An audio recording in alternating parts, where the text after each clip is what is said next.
اعوذ باللہ من الشیطان الرجیم بسم اللہ الرحمن الرحیم اللہم صلی علی سیدنا مولانا محمد وعلی آلہ وصحبہ وبارک وسلم۔ تمام تعریفیں رب العزت کی ہیں جو تمام جہانوں کو پالنے والا ہے، جس کی تمام جہانوں میں بادشاہت ہے، جو ہر چیز کا مالک ہے، جو ہر چیز کو بنانے والا ہے۔ ناظرین کرام، یہ آپ دیکھ رہے ہیں کہ ایک بوٹی کے میں پھول جو ہے وہ جمع کر رہا ہوں۔ مشہور نباتات ہے پاک و ہند کی چترک، جس کو شترج کہتے ہیں، شترج ہندی، ان کو گل شترج کہتے ہیں۔ ناظرین کرام، یہ ایک لاجواب نباتات کی اقسام ہے۔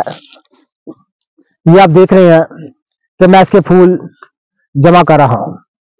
یہ ایک لاجواب نباتات کی قسم ہے، اور آپ یقین جانیں کہ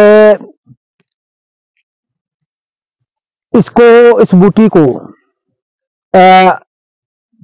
اعضاؤں کی لاغری دور کرنے کے لیے خاص ناموری حاصل ہے۔ معدے کی کمزوری، جگر کی کمزوری اور مردانہ کمزوری دور کرنے کے لیے اس بوٹی کو خاص ناموری حاصل ہے۔ یہ آپ دیکھ رہے ہیں کہ میں شترج کے پھول جمع کر رہا ہوں۔ ناظرین، ان کی گلقند تیار کی جاتی ہے۔ ان پھولوں کو جمع کر کے جتنے بھی آپ حسب لے سکتے ہیں، ان کی گلقند تیار کی جاتی ہے۔ ان پھولوں کو جمع کر لیجئے اور اس کے برابر جتنے پھول ہوں اتنی نبات سفید یعنی چینی شامل کر کے ان ہاتھوں کے ساتھ مل کے کسی برتن میں دھوپ میں رکھ دیں، تو 4-5 دن کے بعد یہ گلقند تیار ہو جائے۔ کسی ڈبیا میں سنبھال رکھیں۔ روزانہ آدھی چمچ چائے والا کھانے سے، ناظرین کرام، اوپر سے دودھ پینے سے بے شمار معدہ اور جگر میں طاقت آتی ہے اور مردانہ کمزوری دور ہو جاتی ہے۔ یہ شترج ہندی، گلقند شترج ہندی اس کو بولتے ہیں، مشہور نباتات ہے، پاک و ہند کی مشہور نباتات ہے۔ تو ناظرین، ایسی ہی لاجواب چیزیں ہم ان سے دور ہو چکے ہیں، بالکل دور ہو چکے ہیں۔ آج میں ان چیزوں سے آپ کا تعارف کرانے جا رہا ہوں کہ یہ چیزیں ہیں کیا۔ ہم زمانے کی جدت کو دیکھ کر ان چیزوں کو بھول گئے اور بری طرح ہماری صحتیں متاثر ہوئی۔ یہ گلقند شترج کی مختصر سے میں نے خواص آپ کی خدمت۔ ناظرین کرام، یہ پھول میں نے آپ کے سامنے جمع کر رہا ہوں، یہ شترج کے پھول ہیں، گلقند شترج۔ اسے گلقند تیار ہوتی ہے، جس کو گلقند شترج کہتے ہیں۔ قدیم دور کی یہ بات ہے، لیکن آج تو ان بوٹیوں کو کوئی نہیں جانتا۔ ان کے پھل و خواص، ان سے ادویات کی تیاری کیا جانے گا، لیکن آج کل تو ان بوٹیوں کو کوئی نہیں جانتا۔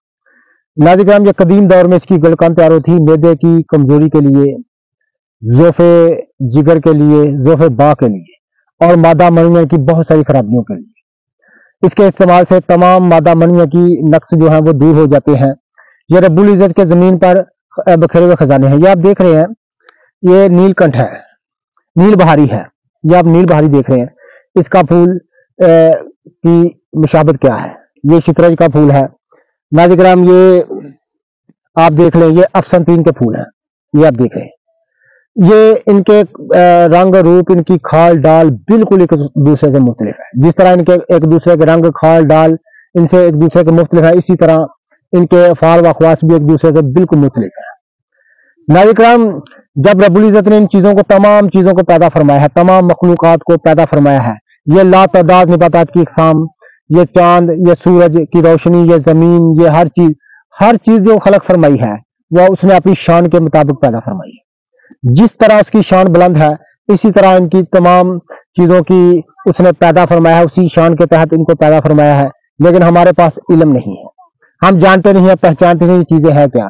یہ گلقند شترج کے فال و خواص میں نے آپ کی خدمت میں عرض کی ہے، اس کو بنانے کی ترکیب میں نے آپ کو بتائی ہے۔ ناظرین کرام، اگر یہ بوٹی آپ کو کہیں سے مل جائے، اس کی گلقند تیار کر کے اپنے پاس رکھیے گا اور دعائے خیر سے مجھے یاد کیجیے گا۔ اللہ حافظ۔